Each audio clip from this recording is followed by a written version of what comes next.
네, 요나가 씨름했던 하나님 나라의 복음이라는 주제로 요나서 한 주에 한 장씩 우리가 따라가고 있는데요. 오늘은 2장, 그분은 하나님, 우리는 피조물이라는 제목으로 요나서 2장 말씀 함께 나누도록 하겠습니다. 지난 주에는 전국적으로 당혹스러운 일도 있었고, 그리고 지난주에 우리에게 하나님께서 주신 말씀도 당혹스러운 그런 말씀이었습니다. 지난 줄거리를 간략하게 말씀드리면 자신의 정치 사상과 하나님의 명령이 충돌하는 것을 경험했던 요나가, 그래서 하나님의 명령을 거부하기 위해서 여러 가지로 노력하다가 그러나 하나님께 붙들려서 물에 빠지는 것까지 그렇게 이야기를 나누었었는데요. 네, 하나님의 당혹스러움을 경험하지 못하는 분들은 신앙생활을 하다가 하나님에 대해서 알아가다가 하나님의 말씀을 배워가면서 하나님에 대해서 당혹스러움을 경험하지 못하는 분들은 이미 성자가 되셨거나 아니면 교주다라고 이야기를 드렸습니다. 그리고 지난주에 우리 교주가 우리 교회에 한 분이 있는데 안 나오셨다 그랬더니 많은 분들이 수근수근 그 교주는 누구냐?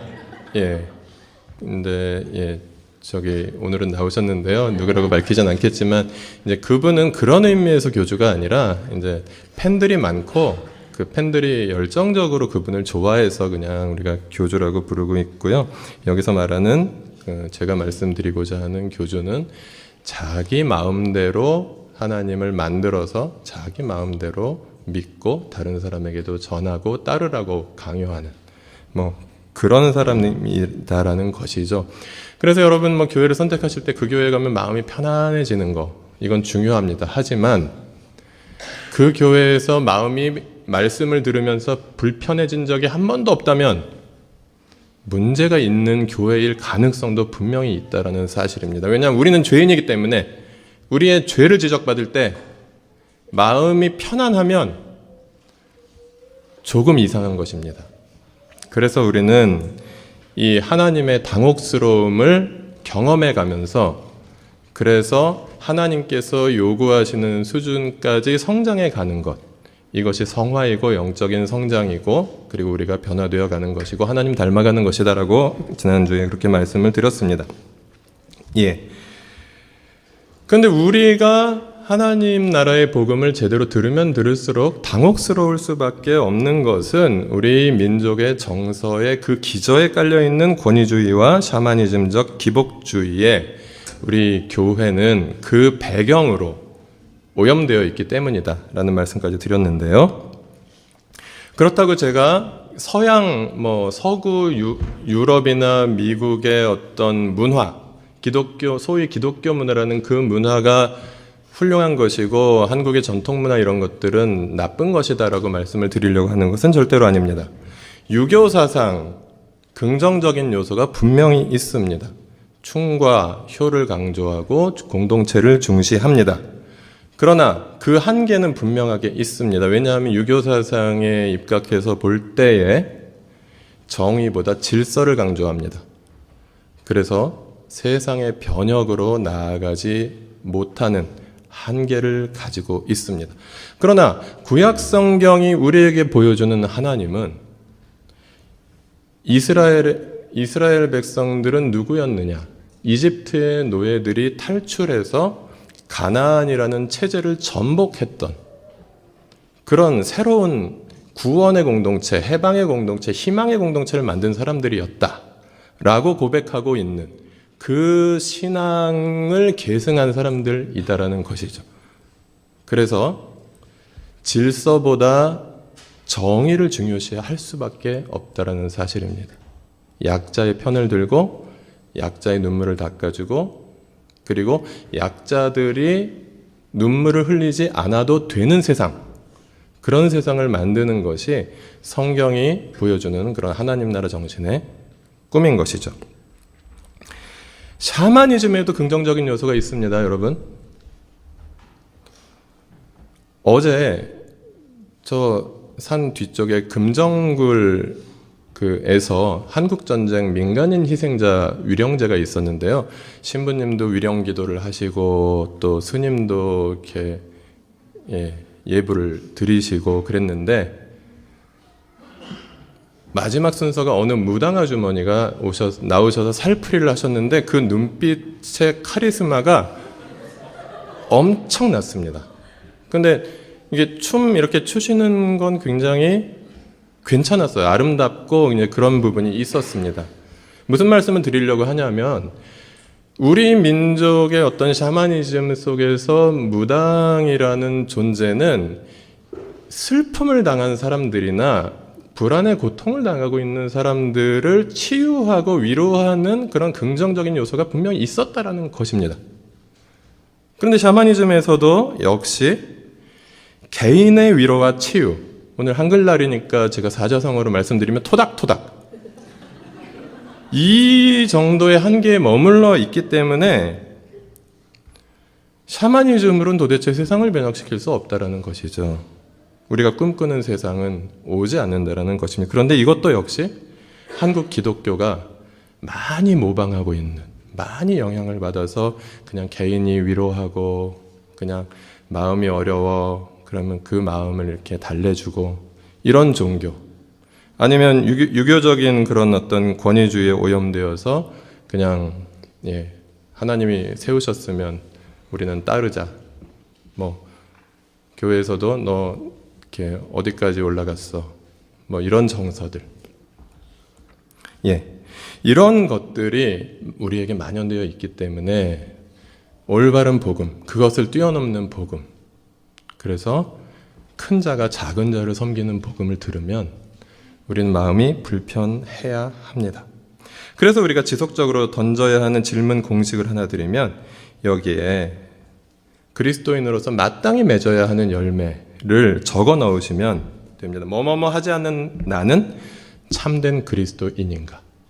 다른 사람을 질문하면 안 됩니다. 뭐뭐뭐 하지 않는 쟤는 참된 그리스도인인가? 라고 질문하면 우리는 율법주의자가 되는 것이고요.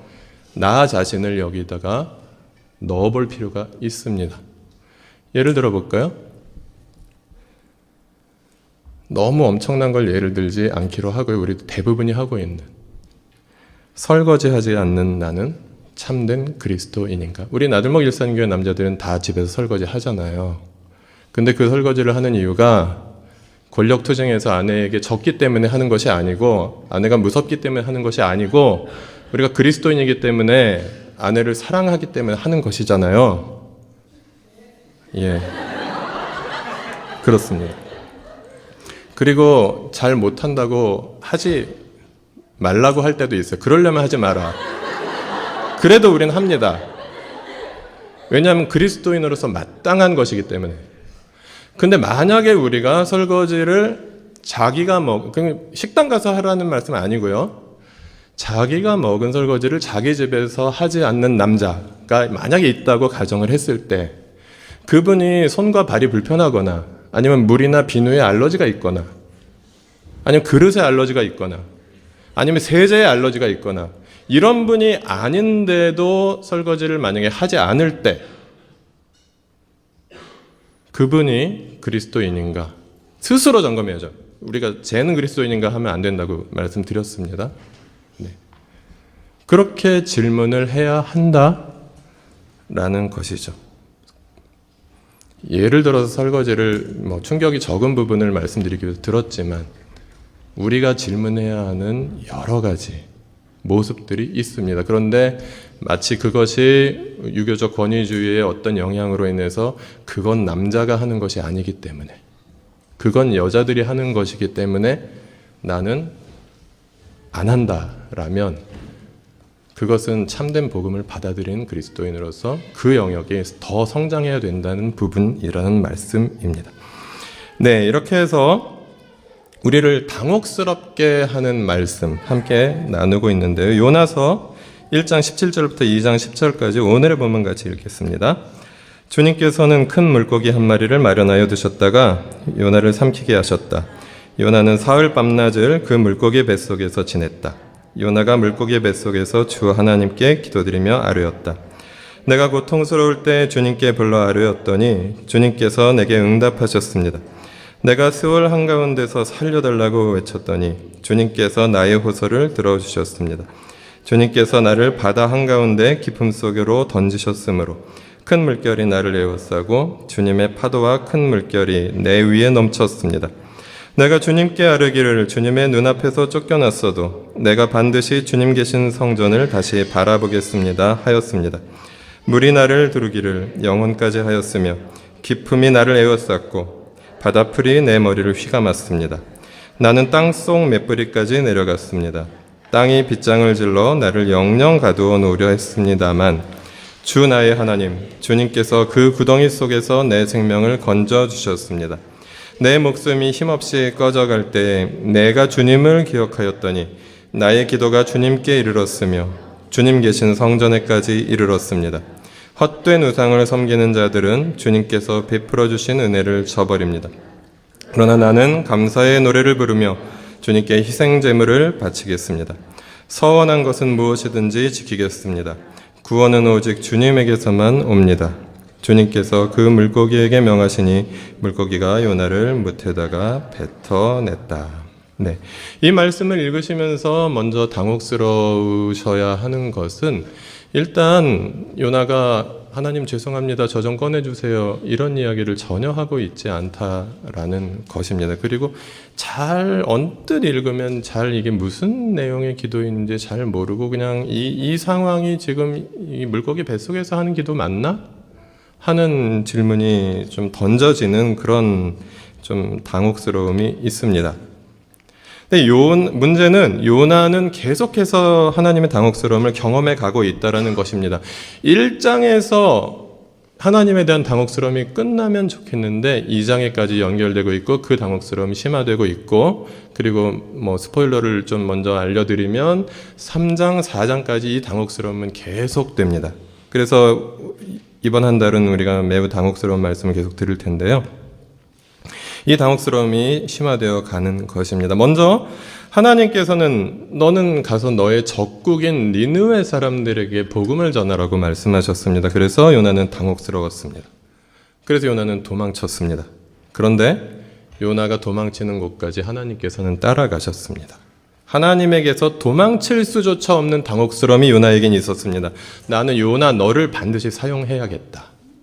그래서 니느웨 사람들을 단지 구원하기 위해서라면 딴 사람 보냈으면 되는데 하나님은 요나에게 관심이 있다고 말씀드렸었죠. 그래서 요나는 자포자기한 심정이었을 것입니다. 그래서 나를 던지세요 라고 선원들에게 이야기했고 그래서 물에 빠지게 되었습니다. 여러분 수영장 같은 데 가보시면 아침에 운동하러 가서 그 차가운 물에 입수할 때 그 당혹스러움 경험해 보셨습니까? 요나가 물에 빠지면서 얼마나 하나님이 나한테 이렇게까지 하시는구나 생각하면서 당혹스러웠을 텐데요. 그 물에 빠지자마자 파도가 잠잠해졌을 때 얼마나 또 당혹스러웠겠습니까? 그런데 정신없이 어떻게 정신을 차려보니 죽지도 않아 있는 내 모습. 차라리 죽을 수도 없는 이 상황이 얼마나 당혹스러웠겠습니까? 하나님은 요나에게 너에게는 할 일이 있단다라고 말씀하시는 것 같습니다. 하나님의 당혹스러움이 금방 해소되지 않는 것은 당연합니다. 우리가 하나님의 말씀을 들었다고 해서 하나님 나라의 복음을 들었다고 해서 갑자기 사람이 바뀌면 그러면 이 세상은 이미 하나님의 나라로 완성되어 있었을 것입니다. 그러나 죄와 고통이 가득 차 있고 교회 안에도 아픔이 있을 수 있고 그리고 계속해서 사람이 성장해 가는 것 같은데 그것이 그냥 스위치 누르면 바뀌는 기계처럼 그렇게 동작하는 것이 아니라 서서히 바뀌는 것은 너무나 당연하다라는 것입니다. 성경에 말하고 있는 그 신앙의 선배들의 회심의 과정도 그랬습니다. 바울 같은 경우에 급격한 회심을 다메섹 가는 길에서 경험했습니다. 그러나 그에게는 또 아라비아에서 보냈던 3년이라는 기간이 있었습니다. 그가 아라비아에서 정확하게 무엇을 했는지는 잘 모릅니다. 그러나 하나님께서는 그가 이제 본격적으로 선교 사역을 감당하기 위해서 준비할 수 있는 시간을 보낼 수 있도록 허락하셨던 것으로 대부분의 학자들이 추측합니다. 사도들은 어땠습니까? 예수님이 뽑았던 12제자들. 예수님을 2년여 동안 따라다녔는데, 근데 그들은 그렇게 영적으로 막 잘 순탄하게 성장해가지 못했습니다. 계속해서 사고치고 서로 싸우고, 그리고 누가 더 크냐, 그리고 저를 더 크게 써달라 이러면서 예수님을 십자가 달리시기 직전까지 따라다니다가 어떤 이는 예수님을 아예 배반해버리고 어떤 이는 예수님을 부인하는 그런 부끄러운 모습들을 보여주고 있는 사도들이 예수님의 부활을 체험하면서 그렇게 오늘날 우리가 알고 있는 그 순교자, 신앙의 선배들이 되었다라는 사실이죠. 어떤 계기가 필요하고요. 그래서 나의 어떤 익숙한 일상에서의 그 평탄한 그 신앙 감정이 깨어지는 어떤 계기가 분명히 필요하고, 그리고 그 충격을 흡수하면서 또 새로운 하나님께서 기뻐하시는 모습으로 내가 준비되는 시간이 필요한 것이 하나님의 당혹스러움이 해소되는 과정이다라는 것입니다. 요나도 마찬가지였습니다. 물에 풍덩 빠졌을 때, 그리고 물고기가 낼름 그를 먹었을 때 그가 갑자기 하나님의 당혹스러움이 해소되고 갑자기 착한 사람으로 변화되지 않았다라는 말입니다. 물고기 뱃속에서 요나가 한 일들을 생각해 보면서 우리가 그 하나님의 당혹스러움이 해소되는 과정을 좀 들여다볼 수 있을 것 같습니다. 여러분, 대부분 요나가 실제로 물고기 뱃속에 들어갔다가 3일 만에 나왔다는 거 믿으시죠? 예. 믿으시면 좋고요. 못 믿으셔도 억지로 그것을 믿으려고 막 이렇게 발버둥 치실 필요는 없습니다. 중요한 건 그 물고기 뱃속에서 요나는 할 수 있는 것이 전혀 없었다는 거. 그게 더 중요합니다. 그래서 우리가 물고기 뱃속에 들어갈 수 있는 경험을 실제로 하는 분들은 대부분 안 계시지만 아무것도 할 수 없는 상황에 처하는 그런 요나와 같은 마음, 그것은 우리가 우리의 일상생활 속에서도 얼마든지 경험해 보셨거나 경험할 수 있다는 것이죠. 그럴 때 우리는 어떻게 할 수 있는 것인가? 그 상황에서 경험했던 요나의 모습을 한번 들여다보면요. 네. 2절 같이 읽어보실까요? 2장 2절입니다. 예, 따옴표 안쪽부터 읽겠습니다. 내가 고통스러울 때 주님께 불러 아뢰었더니 주님께서 내게 응답하셨습니다. 내가 스올 한가운데서 살려달라고 외쳤더니 주님께서 나의 호소를 들어주셨습니다. 네, 감사합니다. 시편 120편 1절을 보십시오. 같이 읽어볼까요? 내가 고난을 받을 때 주님께 부르짖었더니 주님께서 나에게 응답하여 주셨다. 네, 요나가 기도를 시작하고 있는 이 기도는 시편 120편 1절을 암송했던 것으로 미루어 짐작할 수 있습니다. 오늘날 좀 터져서 문제가 있지 방수 기능이 있는 그런 휴대폰이 있어서 물고기 뱃속에서도 우리가 휴대폰 불빛으로 휴대폰 안에 저장되어 있는 성경을 읽을 수 있는 가능성이 우리는 있습니다. 그런데 요나는 그때에 성경 두루마리를 가지고 물에 빠졌다고 하더라도 캄캄해서 성경을 읽을 수 없었을 것입니다. 요나는 자기가 즐겨 암송했던 그 말씀을 이렇게 암송하면서 기도를 시작했다라는 것이죠. 시편 42편 7절 같이 읽어보실까요? 주님께서 일으키시는 저 큰 폭포 소리를 따라 깊음은 깊음을 부르며 주님께서 일으키시는 저 파도의 물결은 모두가 한 덩이 되어 이 몸을 휩쓸고 지나갑니다. 예, 2장 3절 읽어보실까요? 주님께서 나를 바다 한가운데 깊음 속으로 던지셨으므로 큰 물결이 나를 에워싸고 주님의 파도와 큰 물결이 내 위에 넘쳤습니다. 네. 요나가 자신의 상황과 매우 비슷한 말씀을 떠올리고 그 말씀을 암송하는 것으로 기도를 시작하고 있다라는 것입니다. 우리는 아무것도 할 수 없는 당혹스러운 상황에서, 그리고 내가 지금까지 믿어왔던 하나님과 새로운 하나님 경험이 충돌해서 당혹스러운 상황에서 다시금 말씀으로 돌아가야 한다라는 것을 요나가 물고기 뱃속에서 처음 시작한 기도의 모습을 통해서 볼 수 있습니다. 그리고 요나는 이렇게 기도합니다. 요나서 2장 2절 본문에 따로 뽑아드린 것 같이 읽으실까요? 내가 스올 한가운데서 살려달라고 외쳤더니 주님께서 나의 호소를 들어주셨습니다.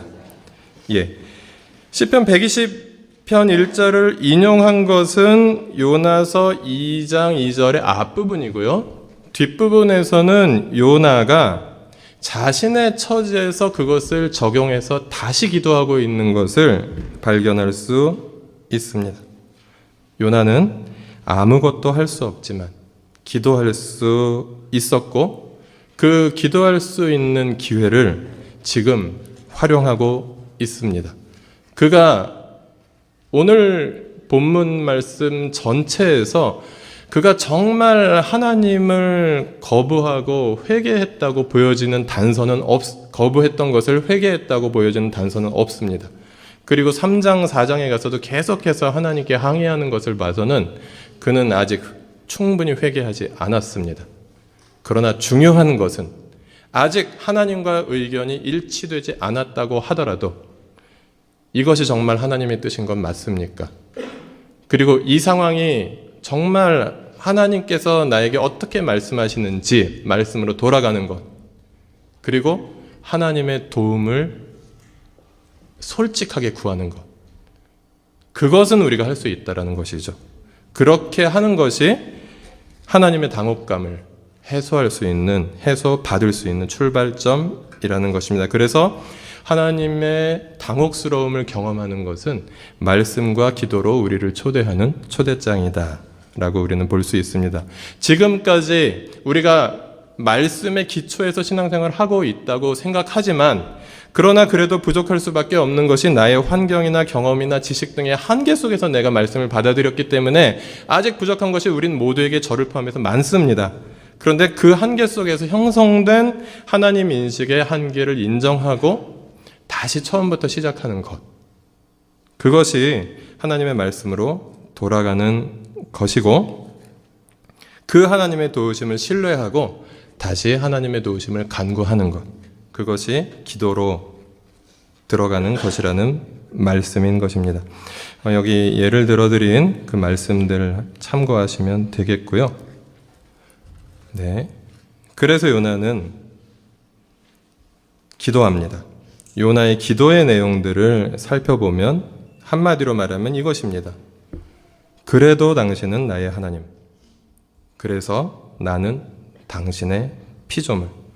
요나의 기도는 딱 두 가지로 요약됩니다. 하나는 나의 이 어려운 상황을 그냥 하나님께 말씀드리고 있다라는 것입니다. 비참한 곤경에 빠진 인간 존재의 인식의 고백. 그래서 나의 전적인 무능력을 인정하는 요나의 기도의 내용들을 우리는 볼 수 있습니다. 먼저 2절 보시면 내가 스올 한가운데서 살려달라고 외치는 요나의 모습입니다. 스올은 구약 성경에서 보여주는 죽음의 장소, 저승, 죽은 자들이 머물러 있는 곳 정도로 우리가 이해할 수 있습니다. 지옥이라는 단어는 불교에서 먼저 사용했죠. 그래서 불교가 말하는 고통스러운 그런 곳이라는 의미에서의 지옥과 구약이 말하는 스올은 조금 다릅니다. 어쨌든 아무것도 할 수 없는 절망적인 상황, 내가 죽은 것이나 살아있지만 죽은 것이나 마찬가지인 상황, 이것을 내가 스올 한가운데 있다라고 고백하고 있죠. 그리고 4절은 내가 주님의 눈앞에서 쫓겨났어도 하나님의 성전을 계속해서 바라보겠습니다 라고 기도하고 있습니다. 주님의 눈앞에서 쫓겨난 존재, 지난주에 말씀드렸죠. 하나님의 낯을 피하는 것, 하나님께서 얼굴을 돌리시는 상황과 비슷한 맥락에서 하나님과의 관계의 깨어짐, 그것을 이야기합니다. 그래서 하나님과의 관계가 깨어져서 살아있으나 죽은 자와 다름없는 존재가 된 내가 그 나의 이 비참함과 연약함을 하나님께 고백하고 있는 것이 요나의 기도라는 것이죠. 그리고 낮고 약한 존재, 인간 존재의 인식이 요나의 기도 속에 담겨 있습니다. 3절과 5절은 계속해서 물결이 나를 에워싸고 파도가 나를 에워싸고 바다풀이 나를 에워싸고, 그래서 그 차가운 바닷속에서 아무것도 할 수 없는 약한 존재로서의 자신을 고백하고 있고요. 6절은 오늘 본문에서 정서적으로 가장 절망적인 상황을 고백하고 있는 표현입니다. 나는 땅속 맷뿌리까지 내려갔습니다. 산의 뿌리까지 내려갔다는 말입니다. 산이 이렇게 높이 있으면 그 반대쪽 가장 깊은 바다 밑까지 내려간 나의 모습, 그래서 저 하늘에 계셨다고 우리가 믿어 고백하는 그 하나님이라는 존재의 가장 반대쪽 저 아래에 그 심연으로 빠져 있는 나의 모습을 요나는 고백하고 있는 것이죠. 그 낮고 약한 존재인 요나는 내 목숨이 힘없이 꺼져가고 있습니다 라고 또한 7절에서 고백하고 있습니다. 요나는 계속해서 말씀드리지만 요나서 2장에서 회개하지 않았습니다. 그러나 내가 이렇게 약합니다. 내가 이렇게 비참합니다.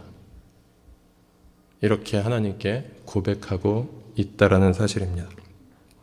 그리고 나의 약함과 나의 낮음과 나의 비참함에 대한 인식은 하나님을 바라볼 수밖에 없게 되고, 그리고 하나님을 의지할 수밖에 없게 만듭니다. 그래서 요나의 기도의 내용이 이어지는 내용들은 하나님이 하나님이심을 인정하고 있는 모습입니다. 먼저 인생과 모든 피조물을 주관하시는 하나님을 요나는 고백하고 있습니다. 3절에 주님께서 나를 던지셨으므로 라는 표현이 그렇습니다. 분명히 선원들이 던졌죠. 그리고 저를 이제 던지세요라고 요나가 선원들에게 부탁을 했습니다. 그러나 그 모든 과정이 하나님께서 나를 던지셨다라고 그렇게 고백하고 있는 요나의 모습입니다. 그리고 요나는 나의 기도를 들으시고 나의 부르짖음에 귀를 기울이시는 하나님을 또한 고백합니다. 2절 보시면 주님께서 내게 응답하시고 나의 호소를 들어주셨습니다 라고 표현하며 고백하고 있고요. 그리고 7절에서 내가 내 목숨이 꺼져가고 있는 상황에서 나의 기도가 주님께 이르렀습니다 라고 고백하고 있습니다. 인생을 주관하시는 하나님, 세상을 전체를 주관하시는 하나님, 우리의 발걸음을 인도하시는 하나님, 그 하나님은 우리가 부르짖을 때 우리의 기도를 들어주시고 우리의 이 작고 약한 신음소리에도 귀를 기울이시는 하나님이라고 요나는 고백하고 있는 것입니다. 그리고 그 하나님은 어떤 분이신가? 6절에서 주 나의 하나님, 주님께서 그 구덩이 속에서 내 생명을 건져주셨습니다 라고 고백하면서 구원하시는 하나님으로 그 하나님을 고백하고 있습니다. 그래서 요나는 자신이 알고 있는 하나님, 그리고 자신이 알아왔던 하나님에 대해서 깊이 지금 다시 묵상하기 시작했던 것이고, 그 고백을 지금 하나님께 물고기 뱃속에서 드리고 있는 것입니다. 그래서 오늘 본문의 결론은 9절입니다. 9절 말씀은 이렇게 기록되어 있습니다. 구원은 오직 주님에게서만 옵니다. 그것이 요나서 2장이 보여주는 하나님과 요나의 타협점이었습니다. 그 인식과 그 고백이 요나의 회복의 시작이었습니다. 요나가 참된 회개와 회심을 하지 못했기 때문에 아직 완성되기에는 매우 많은 시간이 걸릴 수도 있겠지만, 그러나 요나가 처음에 가지고 있었던 하나님에 대한 당혹감, 내가 저들을 구원하고 싶다, 저들에게 복음을 전해라 라고 말씀하시는 그 하나님의 명령에 대한 거부, 하나님 저들을 구원해 주시면 안 됩니다 하는 그런 자신의 신학으로, 자신의 민족주의적인 정치 사상으로 하나님의 명령을 거부했던 요나가 이제 이렇게 고백하고 있는 것입니다. 구원은 하나님으로부터 옵니다. 오직 주님에게서만 오는 것입니다 라고 고백하고 있는 것이죠. 내가 하나님처럼 되라고 하는 뱀의 유혹, 창세기 3장에서 아담과 하와가 받았던 그 뱀의 유혹은 지금도 계속됩니다. 그래서 하나님을 주인으로 모시고 하나님께 순종하는 삶이 아니라 내가 나의 주인이 되어서 내가 판단하고, 그리고 내가 주인이 되어서 내가 원하는 대로 행동하기를 원하는, 그렇게 만드는 뱀의 유혹은 계속되고 있습니다. 그래서 우리도 요나처럼 내가 가지고 있는 지식이나 내가 여태까지 가지고 있었던 경험, 이런 것들로 하나님과 다른 판단을 내리고 싶을 그런 가능성이 얼마든지 있는 존재다라는 사실이죠. 그런데 요나는 그의 당혹스러움이 아직 해소되진 않았지만 하나님은 하나님이십니다. 그리고 나는 피조물입니다 라고 인정하는 것을 통해서 하나님의 주권 앞에서 무릎을 꿇는 것을 통해서 이제 나는 하나님이 나의 주인이시기 때문에 앞으로 하나님이 나를 어떻게 인도하실지 알 수 없지만 내가 그 하나님의 인도하심에 마음을 열고 싶습니다. 아마 오늘날의 표현으로 우리의 어떤 고백하는 방식으로 번역하면 이 정도의 고백을 지금 하고 있는 것이죠. 그래서 주님은 요나가 완전하게 회개하진 않았지만 요나에게 기회를 주고 계십니다. 많은 문제가 있다고 많은 사람들의 비판을 받고 있기도 하지만 돈 한 3, 4천 원만 있으면 모든 사람에게 공평하게 커피를 파는 S 커피숍이 있습니다. 그 커피숍에 가면 자기가 원하는 커피를 주문해서 마실 수 있습니다. 예를 들어서 카페라떼를 주문해서 마시게 되면 에스프레소 샷을 몇 개를 넣을지 내가 선택할 수 있습니다. 그리고 우유를 넣을지 두유를 넣을지 내가 선택할 수 있습니다. 어떤 시럽을 넣을지 넣지 않을지 선택할 수 있습니다.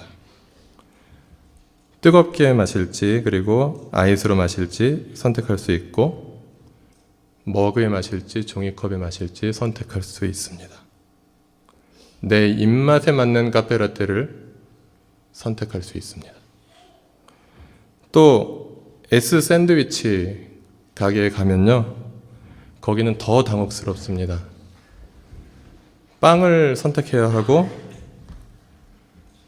거기에 햄을 넣어야 될지 칠면조를 넣어야 될지 선택해야 하고, 계란을 선택할지 말지 결정해야 하고, 야채는 어떤 야채를 넣어야 될지, 올리브는 넣어야 될지 말아야 될지, 양파의 양은 어떻게 넣어야 될지 선택해야 합니다. 드레싱은 무엇을 넣어야 할지 선택해야 합니다. 여기도 자주 가시는 분들은 내가 원하는 나만의 샌드위치를 만들 수 있습니다. 그런데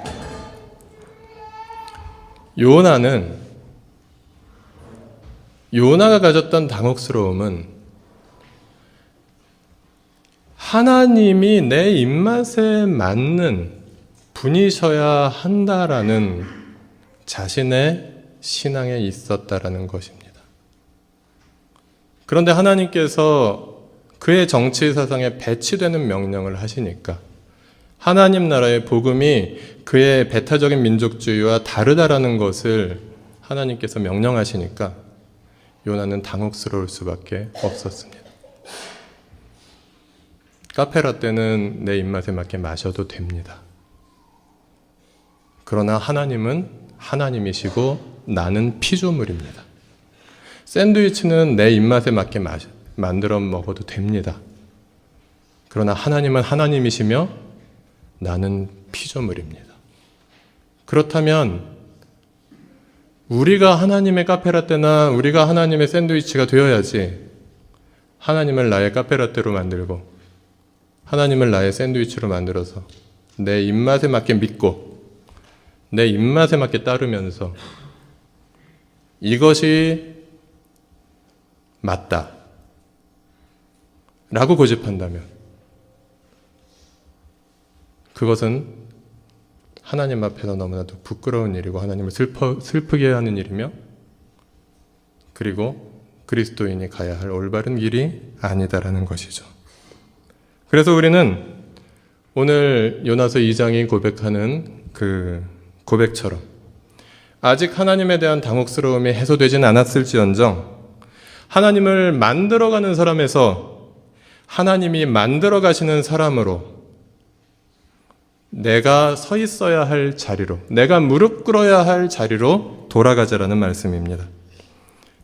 하나님을 소유하려는 사람에서 하나님의 소유임을 고백하는 사람으로 돌아가자라는 것입니다. 그리고 하나님의 자리에서 피조물의 자리로 돌아가서 주님, 나는 당신의 피조물입니다. 어린이 예배 때 드린 찬양처럼 내가 주님의 피조물로서 주님의 걸작품이 되게 해 주십시오. 당신은 하나님이시며 나는 당신의 피조물입니다. 당신의 피조물답게 살아가게 하시고 그 삶을 기뻐하며 행복하게 하여 주십시오. 라고 기도하는 우리가 되라고 주님께서는 오늘 요나서 2장을 통해서 말씀해 주셨습니다.